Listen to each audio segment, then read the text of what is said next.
On the next episode of Dragon Ball Z, Goku continues to power up, or heads to the 6th labyrinth.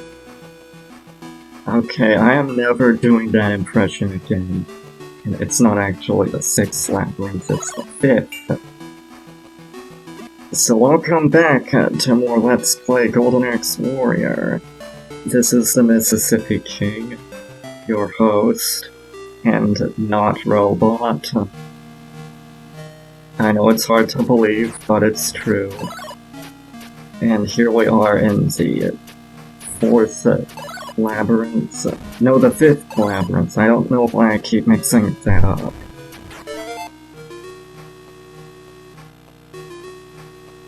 And there you have to use the earth magic to break the blocks like that. Now we're in another room.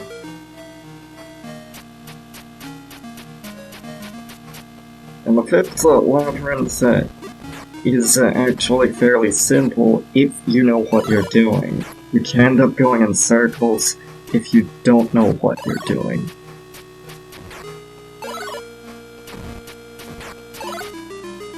And if you think this is complicated, then you have not played the 10th, a future labyrinth, I should say, which is infinitely more complex.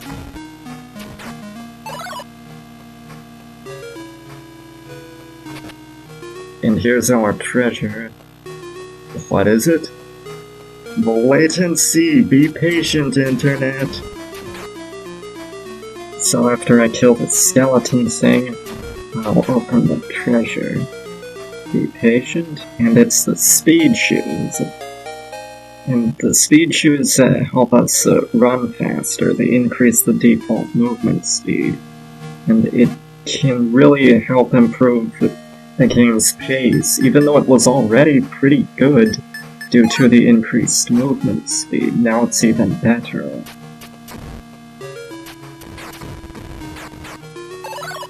So the speed shoes are pretty nice.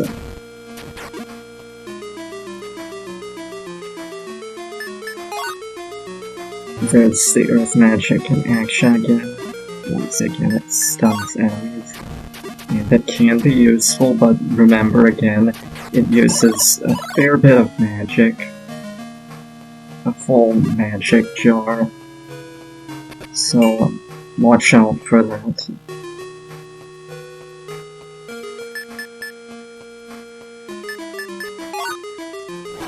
And here are those floaty things that move around the room like that. I don't know what they're actually called, but in the Zelda games they're called anti-fairies.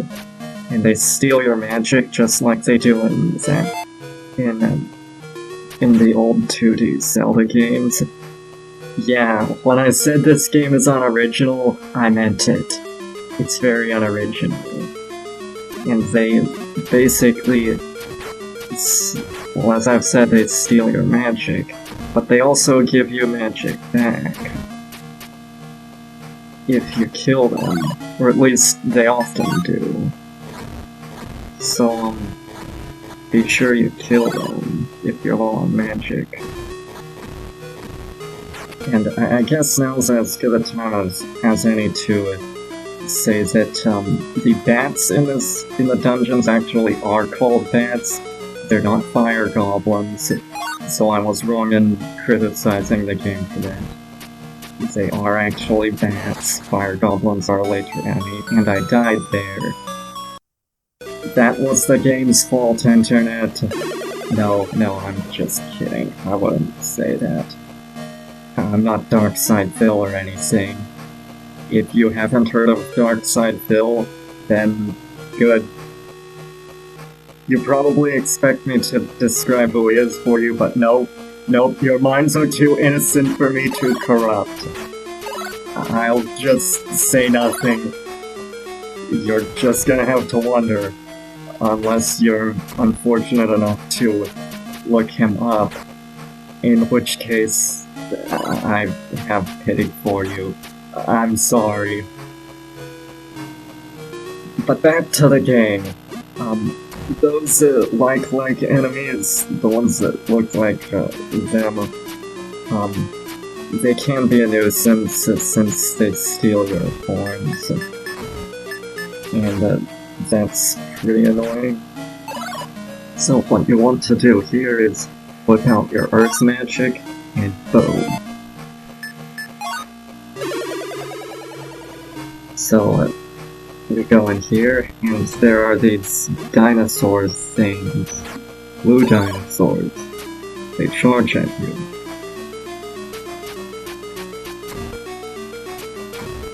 One of the things I should say about this game is that yes, I've called it a Zelda ripoff, and it is, but the enemies at least are wide and varied. There's quite a lot of variety in them. And I like that.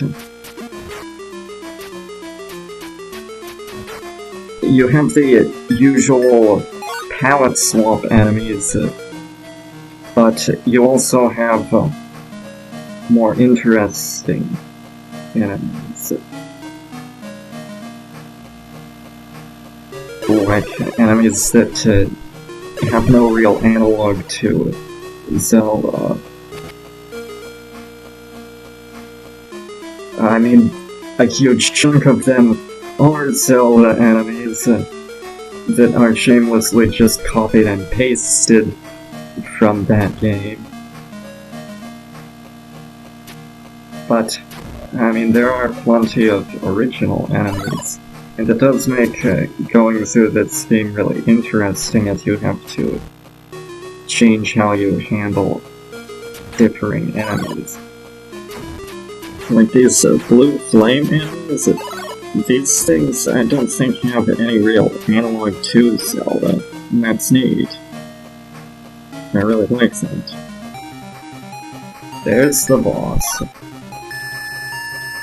And I may as well use my golden apple just in case. You can never be too careful. But the strategy is more or less the same as in previous boss fights, it's just in this one. You have to shoot those little floating orb things. Just like that. And then you can attack the ball.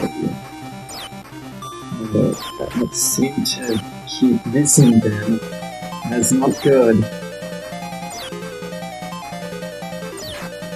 There we go. Finally I hit. And just stand your distance and it goes down pretty easily. I barely even needed that golden apple. It's fantastic. I'll meet you outside.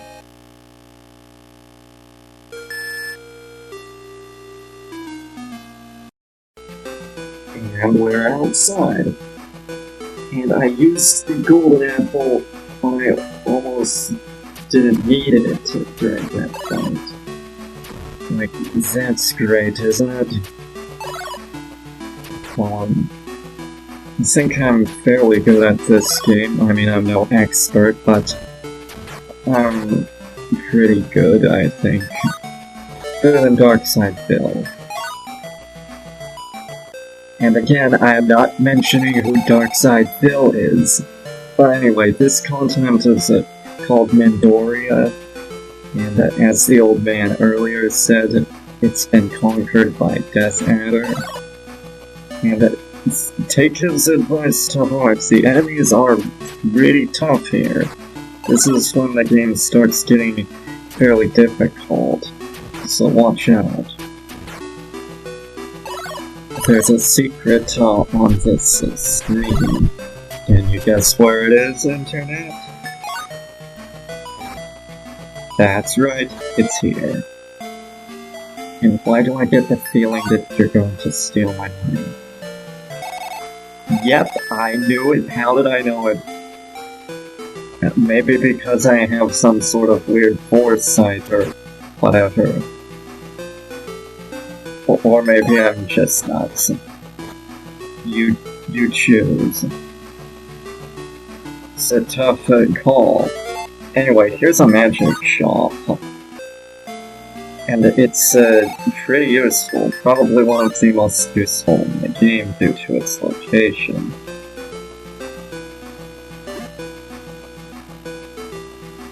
And if we kill all the enemies on the screen, we open up that secret passage. And it's a store you can get magic oil for fairly cheap, and I may as well buy a magic feather. Why not? It never hurts to have a magic feather with me. Of course, I hardly ever use it, but I mean, I gotta fill up that inventory somehow. Next step, the hidden inn, the free inn in this place. Can you guess where it is? I'll bet you know already. You probably do. I mean, it's an obvious location.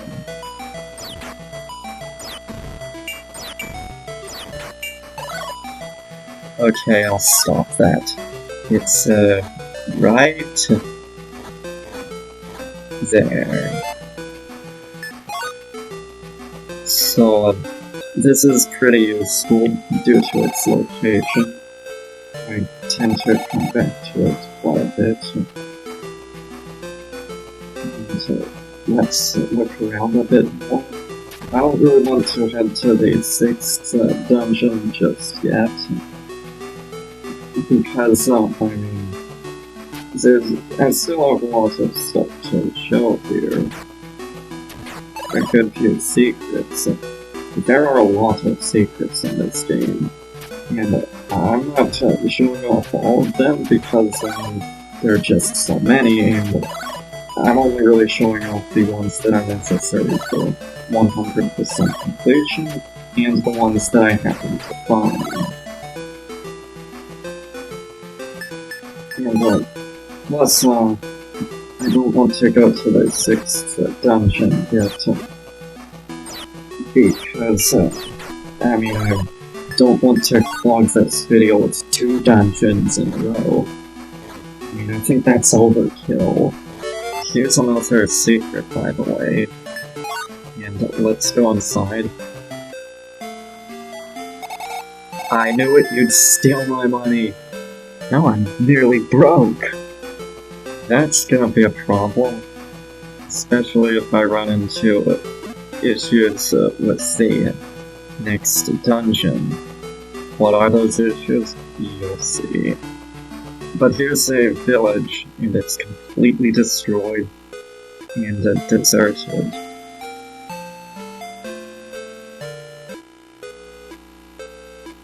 Nothing interesting here but dead bodies. Not a pleasant sight.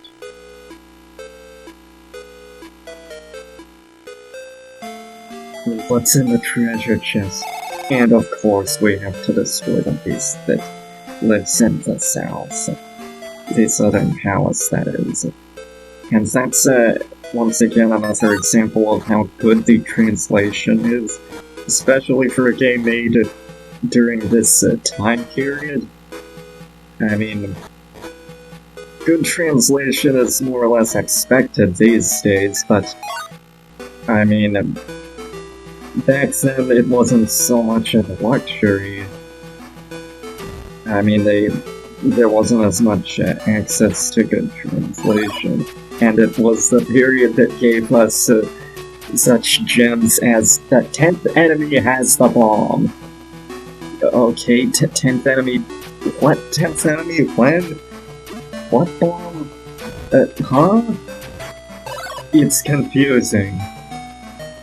But, this game actually has some pretty good translation. It's clear and understandable, which is more than what I can say for a lot of games made back then.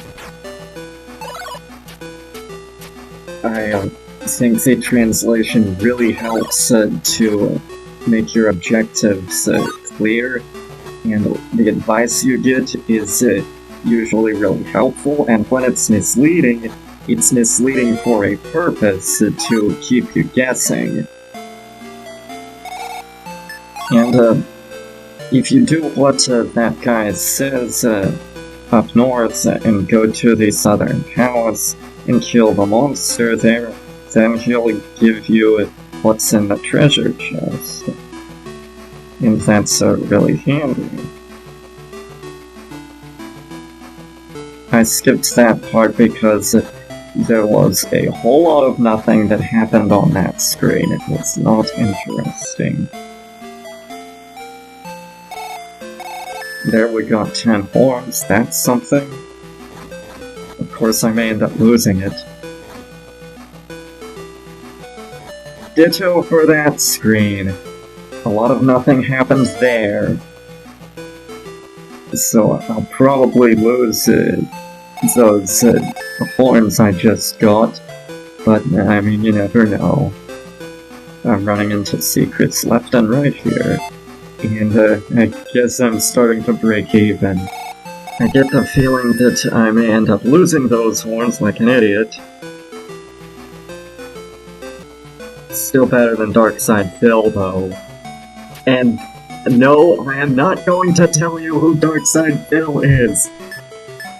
And don't look him up, you'll regret it, Internet. But here's a save point, and we may as well save the game. And in the next episode, we're heading off to the 6th dungeon. Join us next time. This is the Mississippi King, signing out. And punch that subscribe button with your sword that is on fire or something. I don't know what you're supposed to say, but bye. See ya.